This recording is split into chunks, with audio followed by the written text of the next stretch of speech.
Bye bye bye আমার সাইরা দিন, আমার একটা ক্ষেতই, আমি একটা ক্ষেত চাষ করে খাই ভাই।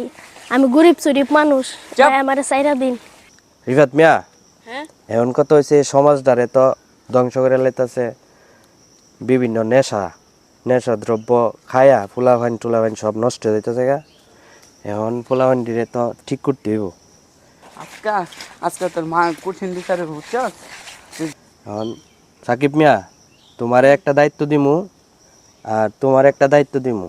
তুমি দেখবা রাত্রে কোনো পোলাভাইন 9টার পরে কোনো বাইরে ঘুরে থাকেনি, আর তুমি দেখবা দিনের বেলা কোনো পোলাভাইন কোনো ঝোপঝাড়ের মধ্যে গিয়া কোনো আড্ডা উড্ডা মারেনি। আর তুমি দেখবা এলাকার মধ্যে কোনো নেশাদ্রব্য জিনিস কোনো চালান টালান নাইনি। এই জিনিসটা আমারে আগামী 7 দিনের ভিতরে বুঝাই দিবা, পারবা? জি জি। ঠিক আছে, তোমরা কিন্তু আমার জানা মতে তোমরা কিন্তু খুব সচেতন পোলাপাইন, তোমরা কিন্তু সমাজটারে টিকায় রাখবা, আমার এই এলাকাটারে তোমরা টিকায় রাখবা, পারবা? জি জি। ঠিক আছে। এখন কথা হয়েছে সামনে তো নির্বাচন হইতেছে, নির্বাচনের দায়িত্ব কিন্তু তোমরারই নিতে হইব, কি কও, পারবানি? জি। তোমার এলাকার মধ্যে যা আছে তুমি গুছাই রাখবা, হ্যাঁ, আর তোমার এলাকার মধ্যে তুমি গুছাই রাখবা, তোমার এলাকার মধ্যে তুমি গুছাই রাখবা, পারবা নাই? আর যে তোর গোপন তথ্য সব ফাঁস করে দিলাম চেয়ারম্যানের কাছে। তোমরার দেখাশোনার দায়িত্ব তো আমারই, যা খরচপাতি আছে সব দিব না, বুঝা পাইছো তো? তোমরা কিন্তু সমাজটারে তোমরা টিকে রাখবা। মানে কি খবর মিয়া? বসো বসো বসো বসো। আছি তো ভালোই, মানে ওদের সমাজের সব ইয়া মা ফুলাহান গুলো নষ্ট করে লাইতেছে। না এত জানি ভালো কৃষি কাজ করে রাখা, নিজের জমিতে চাষ করে রাখা, কি হয়েছে? আমি একটা গরিব চরিব মানুষ, আমার জমিতে আমি কাজ করে খাই, অনেক দেন না ইলা 2 রানছে আমারে। কি ও 2 রান চোখে এত ভালো কাজ করে নিজের জমিতে আর চাষ চেয়ারম্যান করে? সাহেব ওরে জিগাইনো জমির মধ্যে কি চাষ করছে। কি ও কি চাষ করছো? চেয়ারম্যান সাহেব আমি তো করছিলাম। আই কি কও কি? এই রাখ রাখ, দাঁড়া দাঁড়া দাঁড়া। দাদা কি হইছে? চেয়ারম্যানের তোমার জমিতে তুমি গাঁজা চাষ করছো? যুব সমাজটা ধ্বংস হইতাছে এই নেশাগ্রস্ত হইয়া, তুমি এই একটা অপরাধ কাজ করতেছো, তুমি তোমার নামে তো মামলা হইব, তোমার তো যাবজ্জীবন জেল হইব। চেয়ারম্যান আমারে মাফ করে দেন, আমি আর এমন করতাম না।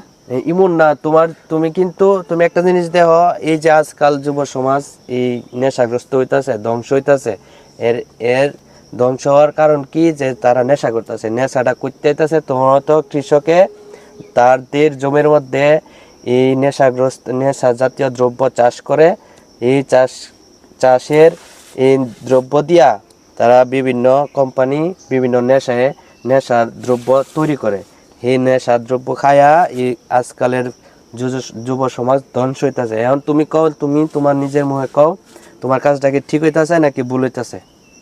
বেঠিক। বেঠিক।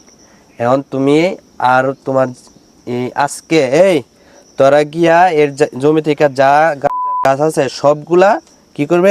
উপড়ায় ফালাই দিবে, ঠিক আছে? তুমি নিচে গিয়া সবগুলা উপড়ায় ফালাইয়া পুরাইয়া সবগুলা মাটিতে পুঁতে রাখবা, ঠিক আছে? আর ভবিষ্যতে এরকম কাজ যাতে আর না করো। আর হইছে তুমি তোমার এই সাকিব মিয়া, আমার অ্যাকাউন্ট থেকে ওরে 10,000 টাকা দিও, এর সুন্দর করে ফসলে যা আমাদের খাদ্যদ্রব্য যা কাঁচামাল আছে, এই কাঁকরোল আছে, সিম আছে, আলু আছে, এই সব কিছু তুমি রোপণ করবা, ঠিক আছে? আচ্ছা তোমার যদি টাকার সমস্যা হয় তুমি আমার কাছে বলবা, ঠিক আছে? তোমার কাজটা ঠিক হয়েছে? ঠিক হয়েছে না? এখন তোমাদের দায়িত্ব কি? তোমরা যুব সমাজটা টিকায় রাখবা, ঠিক আছে? জি চেয়ারম্যান সাহেব। তো প্রিয় দর্শক, তো আমার এই ছোট্ট মেসেজটা দিয়ে আপনারা যা কিছু বুঝতে পারছেন, আমাদের যুব সমাজটা আমাদেরই রক্ষা করতে হবে। তো আমরা সবাই এই বিষয়ে সচেতন থাকি। তো আমার ভিডিওটা যদি ভালো লেগে থাকে আপনারা লাইক করবেন, শেয়ার করবেন এবং আমাকে সাপোর্ট করবেন। তোমরা সবাই বলো, সবাই টাটা দাও। টাটা। একটা লাইক দিবেন। ঠিক আছে।